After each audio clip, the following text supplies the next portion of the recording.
it. You decide to build or plant a bulb garden. I'm just reading through the problem here. You want the length of the rectangular garden to be 3 feet longer than its width. The bulbs that you currently have will cover 88 square feet. What should the length and width of the garden be? You must use your knowledge of quadratics to support your response. So if you think back to previous activities, when we're looking at our geometry problems, we're really looking at finding those positive zeros.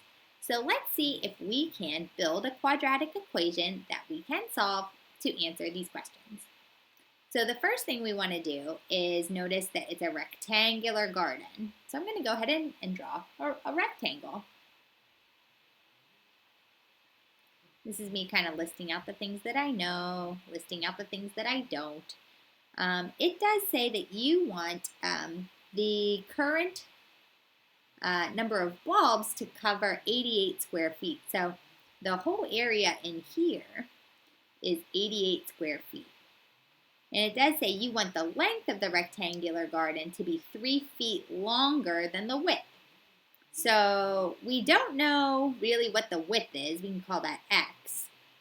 But we do know that we want our length to be 3 feet longer than that. So we would need to add on 3 to the width in order to figure out what the length is. Since it's a rectangular garden, I already know the verbal model that I need. Basically, the area of a rectangle is quite simply found by multiplying the length times the width.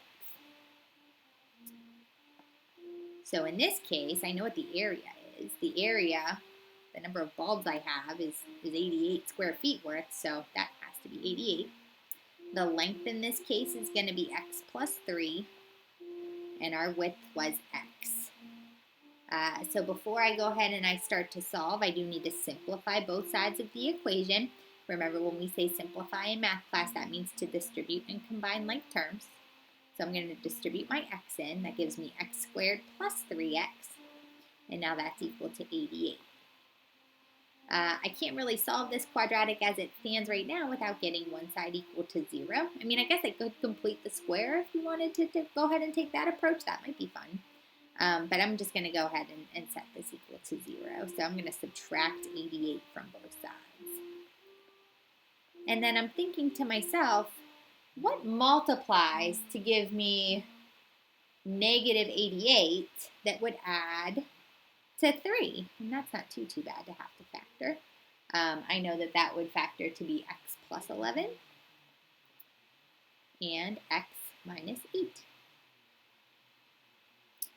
Because 11 times negative 8 would give me negative 88, and then the sum of 11 and negative 8 is that 3. Using my zero product property, you set both of these sets of parentheses equal to 0.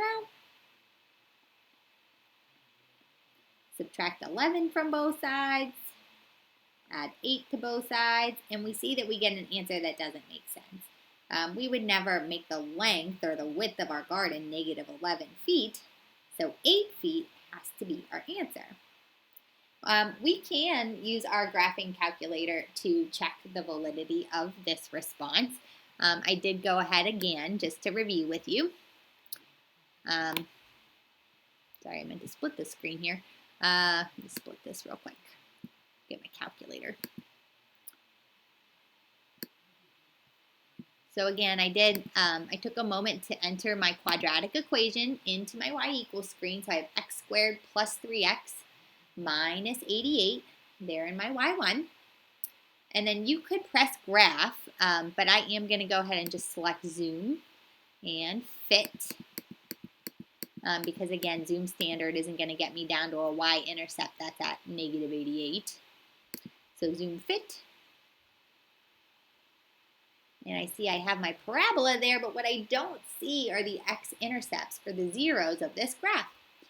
Again, so this is a great opportunity to go ahead and tweak my window a little bit. I don't need all of these values up here. I really just need my graph to focus on the bottom part of this parabola here. So I just need to tweak my window so that I just grab this bottom viewing piece right here. So I need to change my window to be a little tighter towards that vertex. So I am going to keep my X-min. I'm going to move that around a little bit because I see that even there, I'm only going to negative 11. So maybe like negative 15. And then my X max, well, my one intercept is at 8. So I'll just take it out to 10. And maybe scale that by 5s. And again, this is subjective. You could have gone to negative 15 and positive 15 both ways. Again, I'm using the numbers in the problem as my guide. So I went out to negative 15 because, well, hey, negative 15 is a little to the left of negative 11. And I went out to 10 because 10 is just a little to the right of 8. Now, as far as my y values are concerned, I always look at my y-intercept to kind of be my guide there. So I'm going to go, down to, it says negative 88 there, so I might even go to like negative 100. And I just need those zeros that are, up above that x-axis. So, you go up to maybe 20. And I might scale it by 20s. And then I'll press graph. And now I get a little better picture of my parabola. I'm going to go ahead. The answer I need is going to be right in there on the x-axis. So I'm going to press second. Calc. Option 0. And again, I'm going to bound it to the left. In other words, I want numbers that are a little smaller than 8.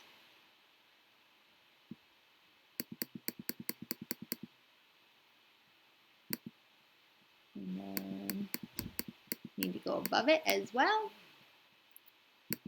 Press enter again. And you see that that 0 that we needed was 8.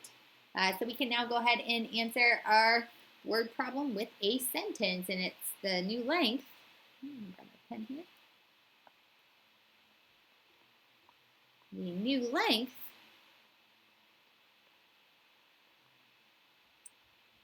should be 11 feet.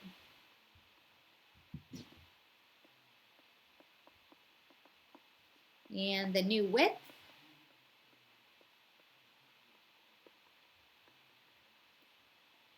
would be 8 feet.